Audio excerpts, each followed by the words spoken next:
Hey guys, it's Patricia and welcome back to the GN10 where we break down the latest gymnastics news in 10 minutes or less. And we're actually going to try to do that this time. So I know in the past that I often run over because I like to talk, but we're going to actually try to hit that mark today. So we're going to be speedy through our topics. I've got my iPad right here. And yeah, let's go. First, just a reminder to subscribe to Gymnastics Now to support all of our coverage and make us able to travel to all events this Olympic year, as well as the games, and be able to pay our photographers and writers. Your support is what keeps Gymnastics Now going, and it means the world, so thank you. Let's talk about Winter Cup. So we got back from Winter Cup, me and my husband who went with me, we drove to Louisville. We got back from Winter Cup on Tuesday. It was a great meet, we were there from last Wednesday to Tuesday. So we were there for a minute because we have like media day, podium training, etc. But it was a great meet overall. It's a marathon, so it's exhausting, and there's definitely a recovery aspect for not only the athletes, but the journalists covering it, because in our case, we go to every meet. So we were at like the junior meets, senior meets, elite team cup, Nasty Lucan Cup. So it's exhausting. It's definitely like 12-hour marathon days. So glad to have rested up from that and gotten to kind of kick off the season. So let's go through the winners. Obviously for the men, Joel Moldauer won. Congratulations to him. He had a great showing over 2 days of competition. The senior men, and technically the junior men kind of have 2 days of competition. So Joel did the all-around, even though he retained his spot on the national team from being part of the world medal winning team in the fall. But he still opted to do the all-around to, basically what he told us was to not rest on his laurels, to show the guys that he's still out here competing and getting better and proving himself, even though he didn't necessarily need to. So that was very impressive. Just a great mindset from him as one of the leaders of the U.S. men's program right now. We're also going to get Joel for another quad. That's his plan, 2028. Looking forward to that. And not that it's a surprise, but he confirmed that during the broadcast one day. So very exciting for the MAG program. So on the women's side, Kayla DiCello won. She looked great. She just looked really good. She looked very solid, and hopefully they can, for her, not that she was necessarily peaking like she's going to peak at the Olympics this summer, but it was definitely a great outing for her. So hopefully can kind of, with all the athletes as well, kind of come down from that like mini peak and pace themselves through the summer. But she looked really good. Then there was Sky Blakely in second, and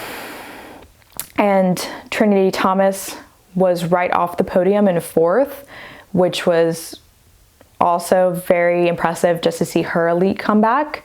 She did a watered down vault. I think she just did a full, and she's been dealing with like a little foot toe issue, but she looked great on bars, great on beam. Floor can definitely be improved. She had a lot of out of bounds, and there was just some landing improvement that could be made. So overall, she looked very good, and I think her comeback is very promising so far, and she seemed very positive about it as well. So definitely one to watch. I was trying to think about off the top of my head who was third, but I'm sure I'll remember. I'm just blanking on it right now. So moving on to the junior men in the all-around, Jun Iwa won, and then they also had event finals on Sunday. And then for the Nasty Lucan Cup, Ella Kate Parker won the junior title, and Elle Miller won the senior Nasty Lucan Cup title. So congratulations to them. They both are actually former elites who dropped down to level 10 this year. So, it's not shocking to see them have such great success, but to see them transition and take that step back, but also still compete at such a high level, it's great. They seemed both very happy with their decision to drop down to level 10. And I don't really like that. Like, it is not as high of a level, right? So it's technically correct, but it's also just JO, as it's not actually called anymore. It's the development program, but it's such a valuable program, and it's what, really trains, especially a lot of the upcoming NCAA stars.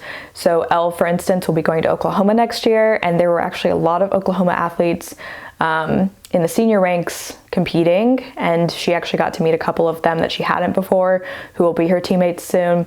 So it's also a great, networking event as well. So Elle Miller, Ella Kate Parker, June, Kayla, Claire Pease won the junior women's title. She looked great. She had a double front half dismount that has kind of, I think, given her a little bit of trouble before, but it looked great this weekend or last weekend, and she actually stuck it in training, which was also great.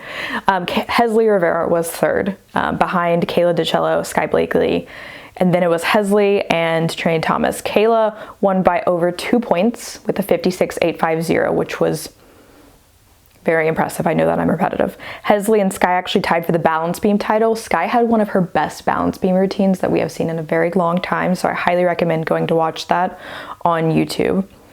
All right, let's see what else we have. So Gabby Douglas have switched gyms. She pulled out of Winter Cup because of COVID, and then we found out, I believe on Monday, that Scott Bregman broke the story, but that Gabby left Woga on Sunday and is now moving to another gym. She seems to have at least found a temporary gym, if not a permanent gym, because she posted earlier this week and said that she was on the mend from COVID, or COVID free and on the mend, and had a picture of her grips in a gym that everybody was trying to then figure out where that gym was. If it's in the Dallas area, then it might be a Metroplex or Texas Dreams. A lot of people think Metroplex, but it has not been confirmed. But Gabby lives in the Dallas area now, and it's unlikely that she would just want to up and move to go find a different gym when there's some options in the area. International assignments were announced by USA Gymnastics for the spring. Those are on our site, so you can see the full list, but of note, Suni Lee was not on the list after falling on bars twice at Winter Cup and then falling on beam as well. It was just an unfortunate situation because Suni hit her full twisting Jaeger multiple times at Winter Cup in training and podium. It looked great, and you can tell that it's gotten consistent since she's been training it for 2 years. But she fell in competition, and a lot of people, there's an argument to be made, right, for both sides, that she should have been sent. She's an Olympic contender. She's still an Olympic contender. To get her there, let her satisfy this, get it named after her, hopefully, and get some international experience under her belt after 2 years, or after multiple years, where she's been, dealing with the kidney-related health issue and NCAA and things like. To get her back out there on the international stage as well is worth it. But it seems like they opted to give some other younger seniors a chance at getting some international experience.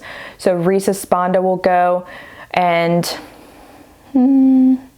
I can't think about who else is going to Baku, but the whole list is on our site, so go check it out there. Like I said, 4 more years of Yule, that's just in my notes. The FIG Executive Committee notes came out this week. The new code will be released shortly, and there's no words still on 2025 Artistic Worlds, which would be an individual worlds, but there are some other assignments for like aerobic, rhythmic, trampoline. So that's on the FIG, whatever you call it, site. Leanne Wong announced a new book that she's coming out with. It's available for pre-order now, but it's called My Journey, Trust the Process. So that's very exciting. Congratulations to Leanne. We had Leap Day this week, so of course everybody was posting their leaping photos, and Simone's was probably admittedly the best because she posted her non-leap from Worlds, so that gave everybody a giggle, I'm sure. And if you haven't seen, some observant fans have seen the Gold Over America tour has updated their site. They're talking about the 2024 tour, so there will be a 2024 tour, it seems, and it seems that it might feature guys. Fred Richard is listed on the short list of athletes that are currently included. There's only like 4. It's Simone, Shilese, Fred, and Melanie De Jesus dos Santos right now, but more to come for sure. And then Kathy Johnson-Clark will be retiring after this season. It was revealed when she updated her bio on Twitter to retired gymnastics commentator And everybody was like, what? She's just gonna announce it by putting it in her bio? But no, she said that she had meant to be like soon to be retired. So she's calling her last regular season meet, I think today.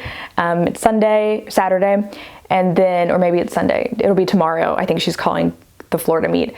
And then we'll have a few more, it seems, of postseason meets, and then she'll be stepping away from commentating. So I know that a lot of people love her commentary. She's very insightful and has a great wealth of knowledge. So sad to hear, but at least we'll get her for a little bit longer. All right, guys, it's 10.5 minutes. We're gonna cut it. We're gonna do it. We're gonna make it the GN10 actually. So thank you for listening. Please subscribe, and I'll talk to you next time.